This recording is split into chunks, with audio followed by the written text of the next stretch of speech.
EMFT, that is electromagnetic field theory. What do you mean by electromagnetics first? It is a branch of physics in which electric and magnetic phenomena are studied. Or in simple word, we can define it as the study of the interaction between electric charge at rest and in motion is known as electromagnetics. And the field associated with those charges, like electric or magnetic charges, then those fields are known as electromagnetic field. These are some of the electromagnetic devices like transformers, electric relays, radio TVs, telephones, electric motors, transmission lines. The design of these devices require thorough knowledge of the laws and principles of electromagnetics, and we shall cover all the important laws and principles of electromagnetics in this series of electromagnetic theory, field theories. Now, what are scalar products? We shall talk about first scalar products. The physical quantity which need only magnitude to express them is known as scalar products. Scalar quantities. Some of the examples of scalar quantities are pressure, time, current, mass, etc. Some of you may raise a question that how pressure and current could be a scalar quantity, but pressure has got the direction always perpendicular to the surface, but not needed for its expression, hence scalar quantity. And in case of current, current has got the direction but does not obey vector rules, hence it is also a scalar quantity. Now, what do you mean by vectors? The physical quantities which have both magnitude as well as direction is known as vector quantity. Some of the example of vector quantities are velocity, force, electric field, displacement, etc. Now, how could we represent these two quantities? Scalar quantity can be represented as in the form of x, y, z or a, b, c, etc. And same vector quantity can also be represented as b, c, x, y, z, etc. But the important point is that these arrow can represent the direction in case of vector quantities. There is another quantity known as tensor quantities. The quantities which are nor scalar neither vector is referred to as tensor quantities. Some of the example of these quantities are moment of inertia, stress. Probably you have heard about these quantities. Now we shall talk about unit vectors. A vector divided by its magnitude is called as unit vector. Unit vector of a vector is a cap. This can be read as cap or a hat. Here we can see a cap is equal to a vector divided by its magnitude. Thus we can say that a cap or unit vector of a gives us direction as well. Now, what are scalar products, or we can also call it as dot product? The scalar product of any two vector can be defined as the product of their magnitude with cosine of angle between them. Get it? The scalar product or dot product of any two vector, let us assume a vector and b vector, a dot b is equal to product of magnitude of a and b and angle between them, that is cos theta. Here a vector is represented as this and b vector can be represented as this, and theta is the angle between them. Now, what are some of the properties of scalar product? The result of the dot product of any two vector will always a scalar quantity and not a vector. Get it? Second property, it is commutative in nature, that is a dot b is equal to b dot a. Third property, it is distributive in nature, that is a dot b plus c is equal to a dot b plus a dot c. And as by definition, the dot product of any two vector is equal to product of magnitude between them and cos of theta between them. We can also find out the angle between them, like theta is equal to cos inverse a dot b upon the product of magnitude of both the vectors. And the dot product of those two vectors can be maximum if angle between them is 0 degree. And since we all know that when theta is equal to 0 degree, then cos 0 is equal to 1, and we get a dot b is equal to product of magnitude of those two vectors A, B. Correct? Sixth property, if we take dot product of unit vector by itself, the dot product of unit vector by itself, then we always get 1. Here we can see the example.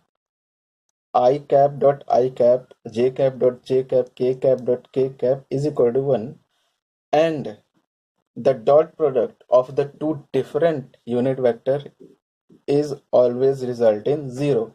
Here we can see the same. Now let us talk about the cross product or vector product. It is defined as the product of the magnitude of the two vectors with the sign of angle between them and direction perpendicular to the plane containing the two vectors in accordance with the right hand screw rule. Now let us represent it as mathematically, like A cross B is equal to the product of magnitude of both the two vectors and sine of theta between them. Here n cap is nothing but a unit vector of n. Get it? Now what if we wish to calculate the cross product of two vectors A cross B? Then let us take A vector as I cap ax, j cap ay plus k cap az, and B vector as I cap bx plus j cap by plus k caps bz. Sorry, this is nothing but bz. Yeah, here ax, ay, az, bx, by, bz represent nothing but coordinates of the vector quantity. Now A cross B can be represented as matrix form, in matrix form, and I'm considering the fact that you all know how to solve matrix.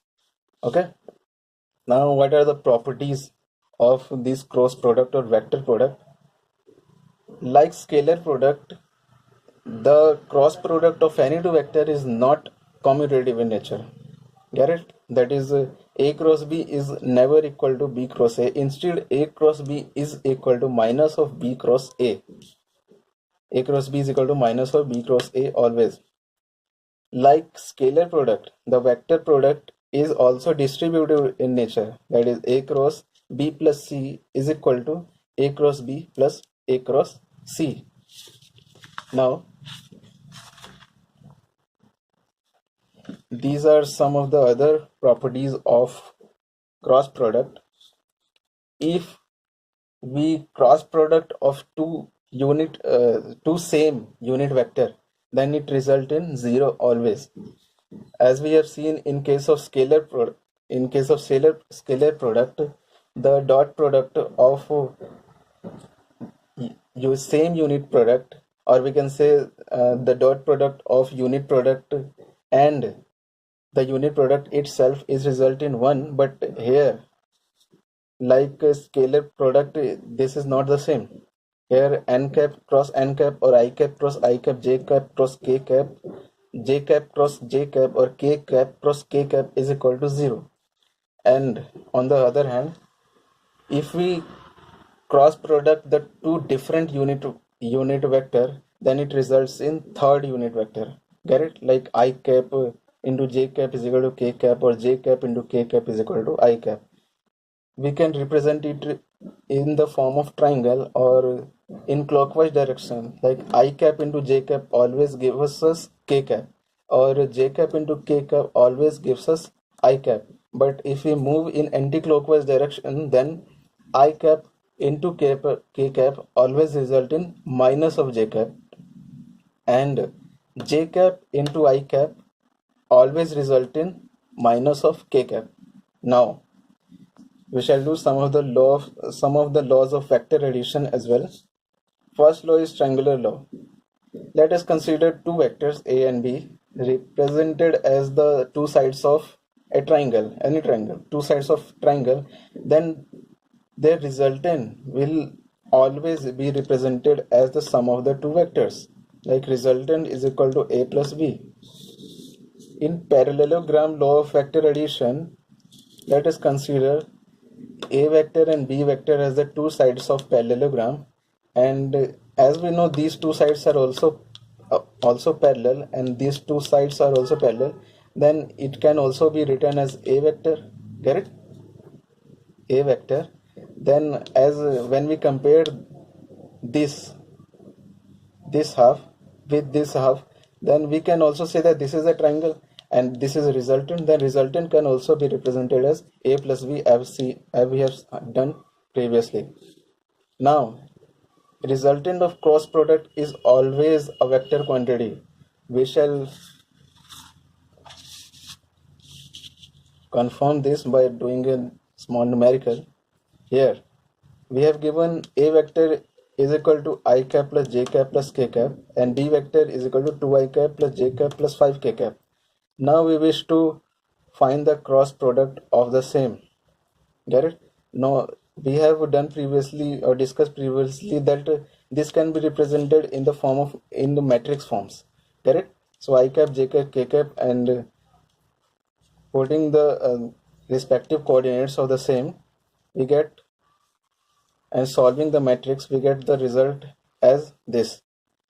And we have already discussed that resultant of cross product is always a vector.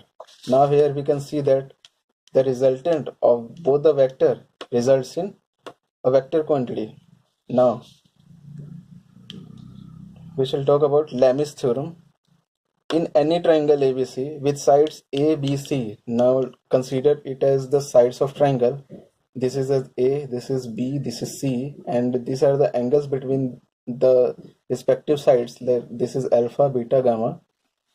Then for any triangle, the ratio of the sine of the angle containing the sides to the length of the side is constant, always constant.